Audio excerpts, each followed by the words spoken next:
Hello and welcome everyone. So today going to be comparing the two main combo decks from the Pro Tour this past weekend. So we have Lotus Field and Izzet Creativity. Basically comparing which one is the better one going forward in the Pioneer metagame. Here we have Nathan Stewart's top 8 list. First I'm going to go through here kind of the basics of the combo for this Lotus Field deck. So kind of the idea is you want to open up your hand, assemble Thespian Stage and Lotus Field in play. So Lotus Field requires you, of course, to sacrifice 2 lands when it enters the battlefield. So turn 3 is usually the earliest we're able to assemble this, unless, of course, we have a Boreal Brazier to accelerate us out. So that's kind of the idea. And then use Thespian Stage to use its copy ability to pay 2, tap, copy Lotus Field. And then we have 2 Lotus Fields in play. Can use Hidden Strings, untap effect, over the pages, to untap lands, things like that to just generate mana, cast really great stuff in the form of Emergent Ultimatum. So this is kind of our big win condition, so you get to get 3 monocolor cards out of your deck. So the idea being if you have a blue floating, you can get Behold the Beyond here to search for 3 cards. Dark Petition, also if you have Spell Mastery, you can get Omniscience. So then no matter what, you're able to win the game if your opponent has no interaction. Since if you have the blue floating, then you're able to get 3 black from the petition itself, getting Hidden Strings if they just get, if they give you the Beholds and the petition instead of the Omniscience, and so then you can stack it to where the petition resolves last, so you can get 4 cards out of your deck. Kind of the rest of the deck is really just facilitated around that, just Impulse, Shimmer possibilities, Sylvan's Crying to fetch up your Lotus Field on turn, as fast as possible. Of course, in the sideboard here, we just have kind of a smattering of things to change it up. Wrath effects in the form of Depopulate and Ritual of Soot. So these are kind of really good versus the aggro decks, of course. And then we also have Sphinx of the Final Word and Dragonlord Jamoka. These are kind of our mid-range versus blue decks. So they basically give our spells the inability to be countered. Also have Elder Gargaroth here, another kind of mid-range deck for aggro. Really kind of outsizes them. We can just land this after a wrap. Also, same with Zakama here. 2 Pithing Needles, so these can also handle like a lot of Planeswalkers. Those can kind of be major issues, and these being a nice cheap answer. Then we also have Voyaging Satyr and Hope Tender, an additional one to kind of flesh out the ability to go faster. For instance, these untap land, so these make it so you can just have Lotus Field and start kind of going ham. And then, of course, the Approach of the Second Sun, which is our main win condition. Sorry, I forgot to mention it with Mastermind's Acquisition. You just grab that from your sideboard. Once you get that Omniscience line going, or anything else with enough mana. Kind of the unique things about Nathan's list here, the 2 Shimmer possibilities in addition to 4 Impulse is a little bit unique, since usually there's only like 4 Impulse in most lists. And this comes kind of at the cost of one of the Emergent Ultimatums.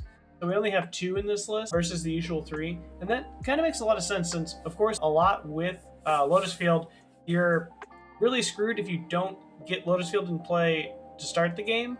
And then of course we also, know that we need to hit a payoff, so like we are cutting a payoff for it. But if we don't get to play the game to start, then we can't play the game later anyway. Then also the 1 Voyaging Satyr in the main. I know usually most people are on Hope Tenders right now, but this does not cost a mana to untap a land, and also like so you don't have to exert to net mana if you don't have a Lotus Field going. So you can get 4 mana on turn 3. Overview of the matchups for the deck.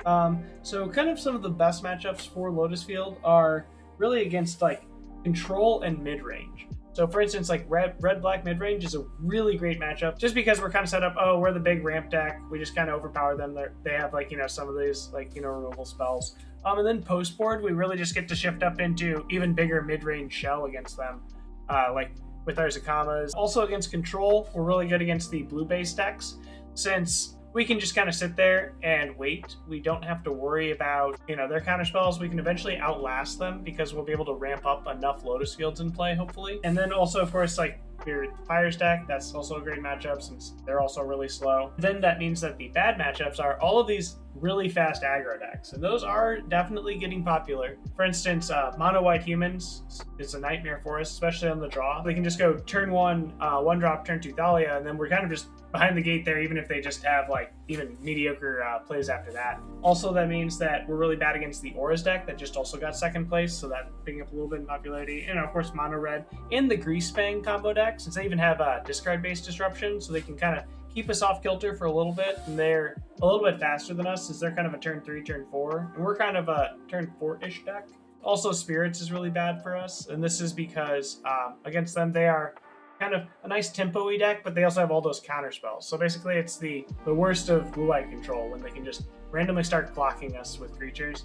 And then kind of what's nice though is we do have some even matchups, and that in the form of also our rival Izzet creativity. So it's kind of even there since it's really like a race on both sides. They have a little bit of disruption since they have more counter spells, but we just have kind of the ability to hold up Otawara if they're on the combo plan, or if not, they're really slow post board with Hullbreaker. So then we can kind of overpower that, you know, with either Sphinx or Dragon Lord.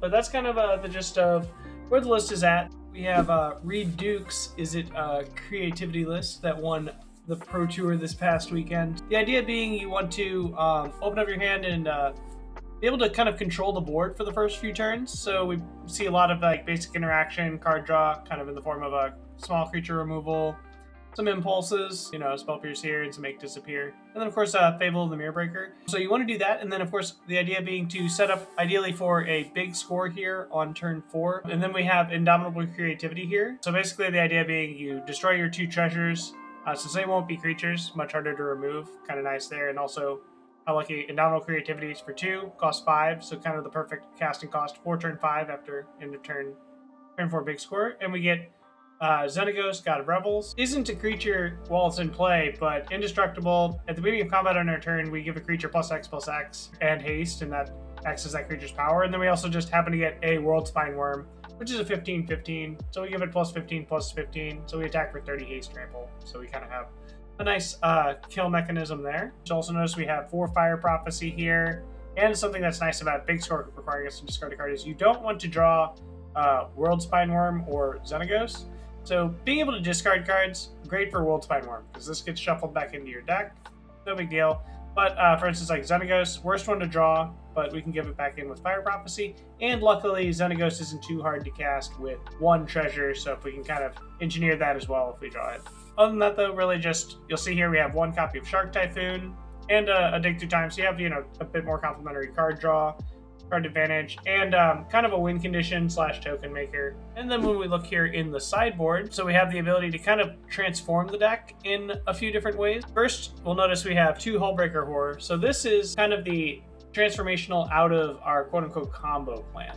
So instead of having the World Spine Worm Xenagos combo, we can just be 2 Hullbreaker Horrors. You can just completely control everything. So if you want to be the end-all be-all blue deck, you're good to go. So that's kind of the idea there, is transition into that with, as you'll see, all these other blue cards to kind of just become a blue-red control. Kind of a smattering of counter magic here, kind of whichever will be applicable for that deck. So we have kind of the 2 standard negates, kind of nice way to handle a lot of those non-creatures. You know, of course, a Disdainful Stroke. 1 Aether Gust is kind of slightly unique here.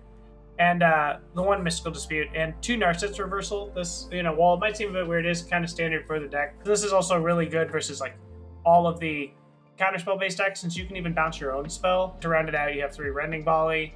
Helps against all these like really fast aggro decks. So a few things to point out that were unique about Reed's his team's list is the 2 Mutavault, 4th out there. So these definitely can come up as extra targets to like hit with your creativity, like kind of mid to late game, or even just like attacking for 2, or just blocking, and even just sacrificing to Make Disappear. Kind of does come up. So that's one thing too to definitely keep in mind, is this card's casualty cost is very relevant. Really, other than that, it's like very nice streamlined board. So this is just made to be, you know, a nice deck where you have very good in and outs to, like, you know, kind of board out your strategy. Oh, do I not want creature removal? It's against control, so I can just board out a lot of the combo, board out like a lot of my creature removal, and board in like basically all of these blue, or almost all these blue cards. We have like, you know, kind of nice like slide outs as well, by this being kind of a nice compact board with like the 3, almost 4 of Typhoon. So if you're just like, oh well, Fable of the Mirror Breaker doesn't line up versus their deck, like against some aggro, you just kind of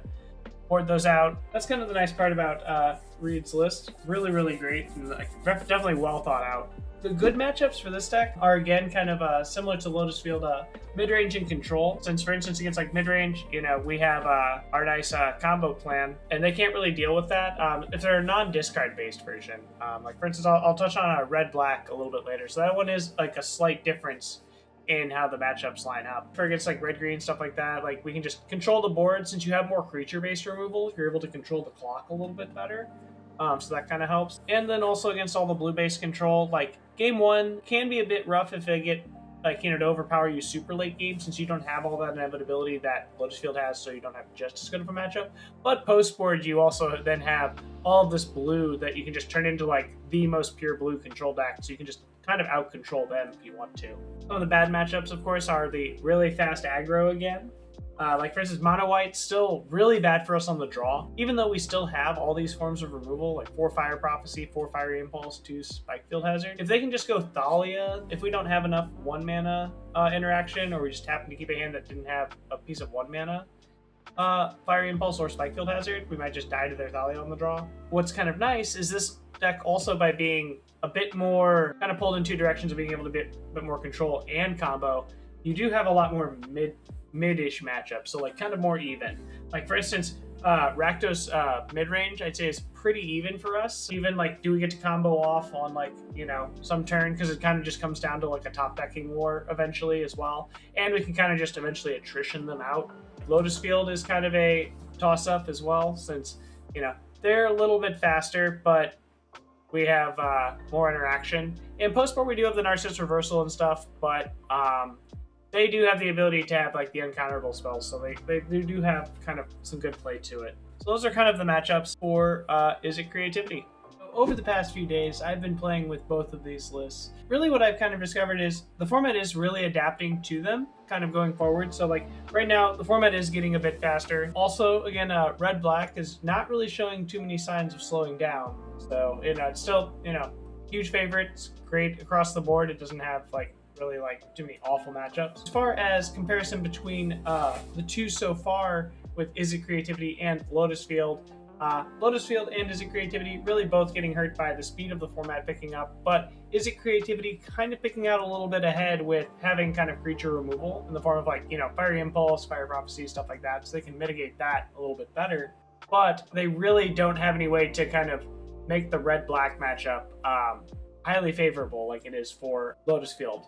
So, for instance, like, you know, there it's like, you know, kind of one of the trade-offs with that. So you can kind of choose based on what your localized field is doing. So, like, for instance, like, you know, if locally you have a lot of red-black, you might want to choose Lotus Field. Or if you have a lot of, you know, say like hyper aggro players, you might want to choose Creativity then, you know, if you're definitely dead set on playing a combo deck. My end-all conclusion, that would mean that Lotus Field is the slightly better positioned of the two, just based on that kind of overall. But the fact that Izzet Creativity has such a nice transformational board plan and its ability to kind of switch stuff in and out, I do think that if it kind of creates some new technology, it can just like, you know, be a little bit better positioned as well. So it kind of like creates like this nice fluid environment where everything's kind of changing, which is really awesome. But that would be kind of my general opinion currently of which one is better positioned, given the slight edge to Lotus Field.